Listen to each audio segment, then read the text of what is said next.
Prime Minister.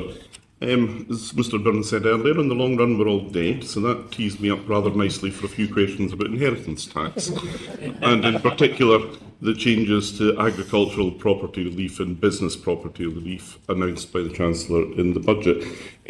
Prime Minister, who were the targets for these changes? Was it the super rich sheltering wealth? Was it the family farmers, or was it both? The purpose was to raise revenue in the budget, so it wasn't aimed at a particular group of individuals.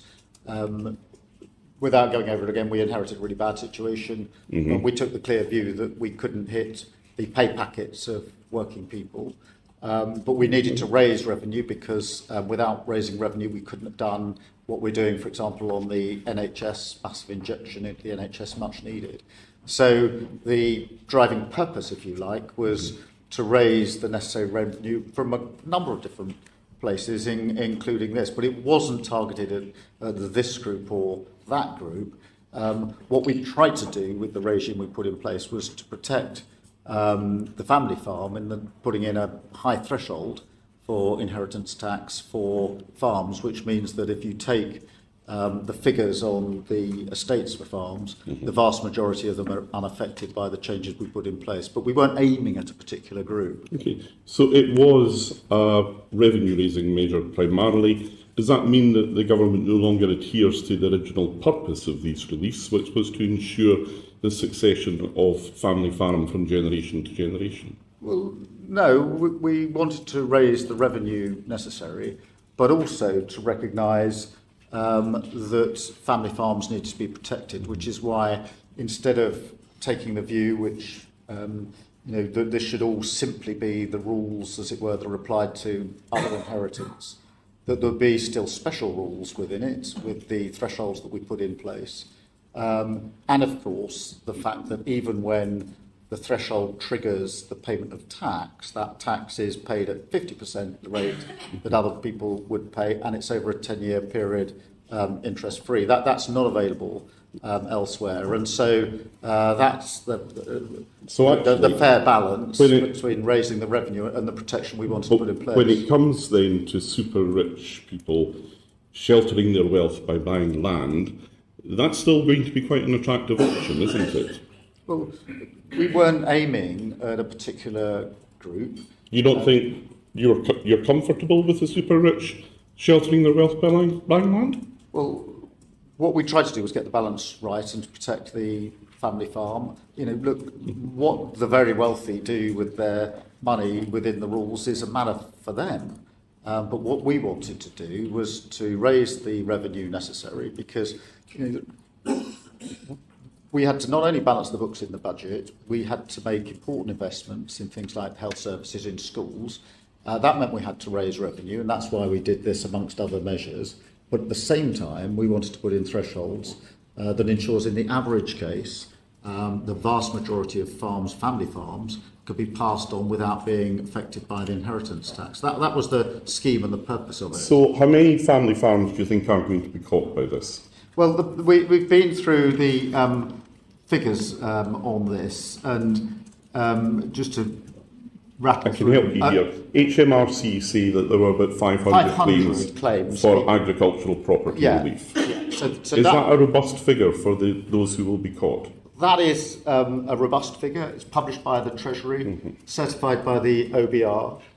Currently, as I think you know, 73% of APR claims are less than £1 million, and 40% of APR goes to the 7% wealthiest claimants, and therefore I'm confident that this gets the balance right between raising the revenue that we needed to, but also protecting most of the estates. The changes apply not just to agricultural property relief, they also apply to business property relief, do they not?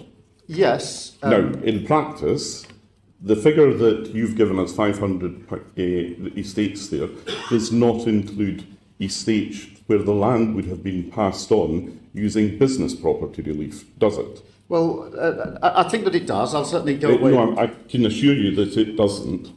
Well, the figure of 73% of APR claims are less than £1 million is a figure both from the Treasury and certified by the OBR. And I'm confident As in those that figure. who have had agricultural property relief. You can certainly come back to it. Yeah. If you are satisfied, Prime Minister, that that 500 figure is not as robust as it may appear, and a lot of people have changed their mind on that in recent weeks, would you persuade the Chancellor to meet with the farming unions, because she has refused to do that thus far? Well, I met, as you probably know, with the NFU president just a few weeks ago. Met actually previously on a number of occasions with his predecessor, and there's no issue with meeting. Of course, there isn't. Well, but for the Chancellor of the Exchequer? Well, that'll be a matter for her, but there's no in principle. I mean, I myself met the president of the NFU, and I think that. Well, Is it an example that you will be encouraging the Chancellor to follow? Well, look, the Chancellor will manage her own diary, but I mean, I took the view. Well, I mean, we're laughing here, but, you know, we had one witness giving evidence to the Select Committee who, when talking about the impact on his farming business, broke down. Yep. So there are a lot of people who don't find this funny.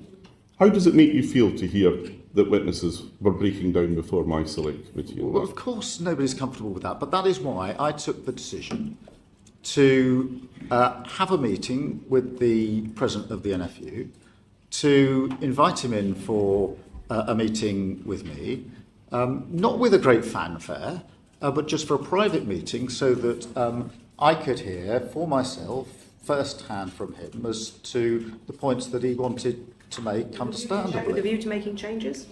I'm sorry? With a view to making changes? Well, no, we've got the policy. We've set out the policy, and I was clear about that. But did I want to hear what he had to say in a respectful way? Yes, of course I did.